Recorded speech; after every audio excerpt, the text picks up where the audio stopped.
Hey, you guys having fun here? Well, check us out on twitch.tv/BattleGeekPlus. Hey guys, welcome to the Battle Blog. This is Ryan, and we're not going to have a Waxing Pixels podcast this week since some of the crew members are busy, so we are replacing it with my Battle Blog. And the topic of this Battle Blog today is E3 is finally open to the public. Now, I've wanted to go to E3 ever since 1995 when they had the first one, but I was only 14 years old at the time and I didn't have any connections to the gaming industry, and I wasn't able to go until 2013. Like every single year I'd be like, I want to go to E3, I want to go to E3. And in 2013, I finally had my chance to go because a good friend of mine introduced me to an independent game developer, and then he got us into E3, and then we've been good friends ever since. Yeah, because people can't normally get into E3. It's not like you can just buy tickets and go in like a convention. It's more of a trade show, so you have to have, quote-unquote connections to get in. And luckily, I was able to get a connection through an independent game developer who's really cool. Visit them at teamkaizengames.com. So now that people can actually pay to get into E3, it doesn't matter if you're part of the gaming industry or if you have any hookups. Now, any normal person can go. And if you were to tell me this back in 2012, I would have been like really, really happy and I would have gladly paid the money. But now after going to E3 a couple of times, I'm a bit mixed on it. Now, the reason why that I'm mixed on it is because, like I said before, E3 isn't exactly a convention, it's more of a trade show. Like at E3, all you get is the show floor, some meeting rooms, and that's pretty much it. Yeah, so there's no panels, there's no dealers rooms. I mean, you can still buy swag at E3 like t-shirts, but don't expect to buy games. Don't expect to see like some ma-and-pa game shop booth at E3 and buy cheap games from there. That's not what E3 is. So that might throw off the general convention goer. And now first, let's talk about the price point. Now the price is going to be $150 for anyone who got in early bird, and then after that it's $250, and then after that also it's capped to 15,000 people.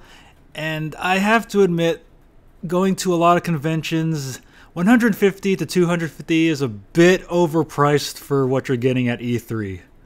I mean, it's not a big problem for me since I'm local, but the thing is, for people who have to fly in, they got to pay for hotels and food, and that adds up very, very quickly. What a lot of people don't understand about E3 is that you're not going to be playing a lot of games at E3, even though the entire show floor, both show floors, the West and South Hall, have a lot of games you can play. You're not going to be playing a lot of these games because E3 is generally very crowded.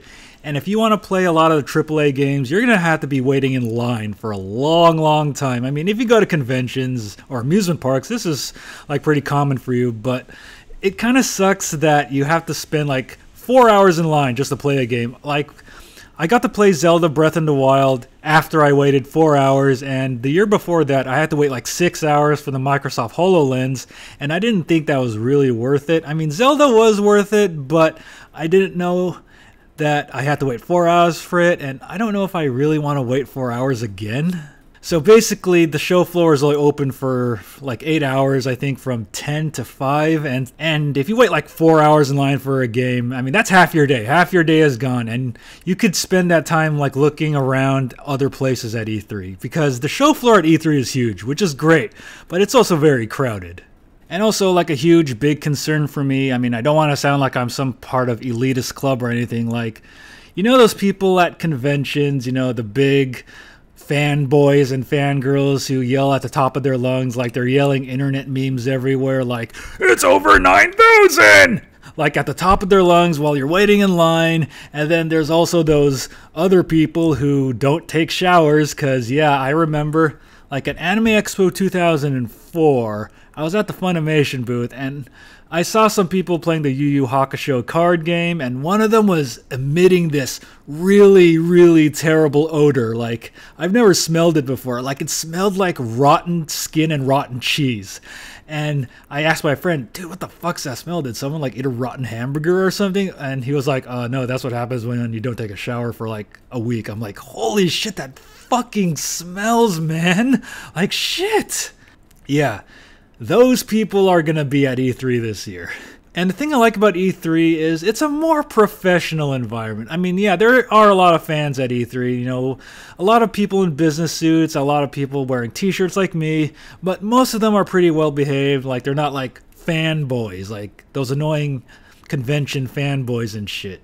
And also, there's not really a lot of cosplay at E3 since E3 is more of a trade show, and back then, you know, they wouldn't allow for people to cosplay because they would only let like booth people cosplay for business reasons, and you know, having other cosplayers could confuse people, like thinking that they would be working for booths. But you know, there are a small amount of cosplayers at E3, and now that it's open to the public, there's probably going to be a lot more cosplayers, like people cosplaying as Cloud Strife, you know, holding their gigantic ass buster swords and swiping people in line. Yeah, that's going to be a bit annoying. Yeah, a couple of friends of mine have said it's a lot easier to cover E3 when you're not there, because you can go online and then you'll see the show floor from like GameSpot's website. Like, they have cameras there like all over the place. I actually remember last year, you know, GameSpot was filming at the Square Enix booth where I was sitting down, and I still don't know if I got on their website. Maybe I should check it out. I mean, it's about a year old. I should have definitely checked it out back then. Because in all honesty, I go to E3 mostly to socialize with game developers and do networking. Like, I remember the first year I went in 2013, I actually got to have dinner with a couple of developers from Square Enix. Like, that was really, really fucking cool. Yeah, we were able to have dinner with them because a friend of mine was chatting with one of the developers while waiting in line to play Thief. And then he was like, hey, you know, you guys should totally come to dinner with us at Square Enix. And we're like, hell yeah, like we're having dinner with developers, man. Yeah, and also the year after that, I was able to work a deal out with both Nintendo and PDP, and we did a wired fight pad controller promo for them. We didn't get paid for it, but we got free controllers, which was really, really cool. And also, we did get invited to a lot of after parties. I remember we got invited to a private developer party, like, that was held at this bar, and then they served free tacos, which was really awesome. You know, there was fun, there was dancing, there was drinking. And then I also got an invite to the Twitch party last year where I had a good time. You know, I saw Andre the Black Nerd there, then I danced my ass off on the dance floor. And also, there are the press conferences. Like, the press conferences are actually a bit separate from E3, and you can't really go to the press conferences unless you get invited or know people. Like, I remember back in 2013 when I first went, after I registered for E3, a couple of weeks later, I got a private invite from Sony to attend their press conference when they unveiled the PS4, and it was amazing. It was at the Los Angeles Sports Memorial Center, and it looked amazing. I mean, I'm going to show you the footage like right here. But ever since then, I was not able to get an invite afterwards. So I've been trying, but I just haven't had any luck lately. Yeah, so in all honesty, like, you should go to E3 to network, you know, to get business cards. Like, you can talk to developers there, and if you're lucky, you know, some developers will give you like early access to some of their games. You know, I got a whole bunch of free access to a lot of free indie games, which was really cool. I mean, I remember playing Capsule Force there, like at E3 2014, I think. Yeah, and that's how I discovered a lot of cool indie games. Like, I remember playing Cuphead at E3 last year, which was pretty amazing. But in all honesty, if you want to go to E3 to play games early, you're probably better off just waiting for the games to come out, or just going to like PAX or any other gaming convention, because, you know, the line to wait for these games is long, and it's gonna suck if you spend your entire day and you just play 2 games, and maybe the total of 3 days that you're there, you only get to play less than 10 games. Yeah, what also sucks too about E3, like, some of these like AAA games are like, you can only play them by appointment, like behind closed rooms, and a lot of the time these appointments are really hard to get. Like, you have to either know somebody on the inside, or you have to just rush the convention halls as soon as they open. Like, I remember waiting for Zelda. Like, I got to the convention center like at 8 o'clock in the morning, and there was already a whole bunch of people in line. And then when they opened the doors at 10, everyone was like beelining towards Nintendo's booth. Like, it was crazy. Like, if you weren't careful, you were gonna get tripped and fall there, like, and get stampeded. I am not kidding. Like, it was fucking dangerous. Yeah, so do I think people will really spend $150 to $250 to go to E3? Yeah, I'm pretty sure they will.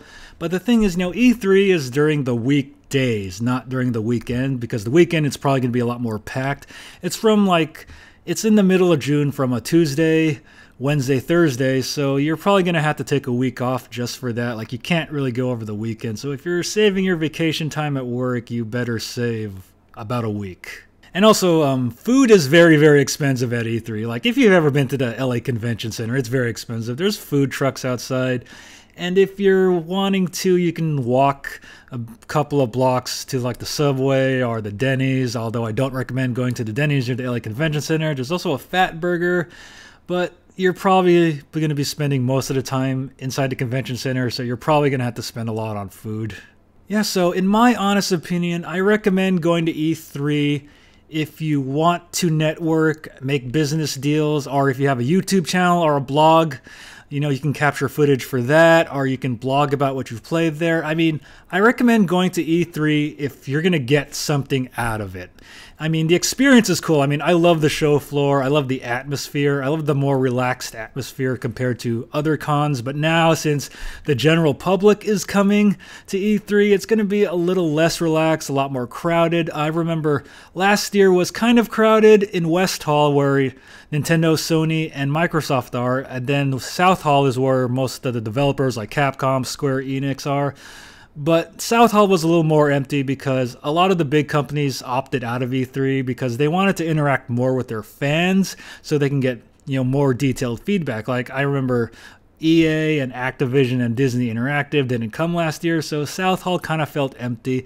And I think the reason why E3 wants to open themselves more to the public is because they've been kind of facing the fact that they might not be as relevant anymore because people can easily get information about games online. Like I said before, it's easier to cover E3 when you're not there because, you know, spots like IGN and GameSpot are already covering it on you, like live on camera. So you just get to just click a few links and boom, you'll see all the information that you want to see. And most of the announcements are made during the press conferences before the convention anyways. So after that, the convention is pretty much just like, you know, walking around, playing games, talking to people, making business deals, and so on. Yeah, so my final thoughts on all this, I mean, I'm pretty excited that normal people can go now. Like, a lot of my friends who don't have connections in the gaming industry now have the chance to go, but they're going to be paying a little bit of money. And I hope that if they do go, that they will get something good out of it because there's not a lot to do at E3 in comparison to a regular convention. Like, regular conventions have like a dealer's room, they have panels, and then they have like presentations and shows, where E3 is mostly just, you know, the press conferences on the first day, and then it's mostly the show floor and some private meeting rooms on the next day. So is this a good thing or a bad thing? I'm going to say it's mostly a good thing. But also, it's a bit of a bad thing for people who just want to go there to play games, because you're not going to be able to play a lot of games. I highly, highly recommend going there, like I said before, for business, networking, and meeting new people. Oh, and also getting some street passes for your 3DS. Oh yeah, you're going to get a lot of cool street passes. Like, if you go to E3, you're probably going to get some street passes from like Shigeru Miyamoto from Nintendo. I mean, you actually might meet Reggie Fils-Aimé there. I mean, he actually walked past me a couple of times, and I actually met Charles Martinet, the voice of Mario, there. Yeah, so that wraps up this episode of the Battle Blog about E3 being open to the public. And if you have any thoughts about this, make sure to leave those in the comments below. Take care. Hey, you guys should totally go support us over at patreon.com/BattleGeekPlus.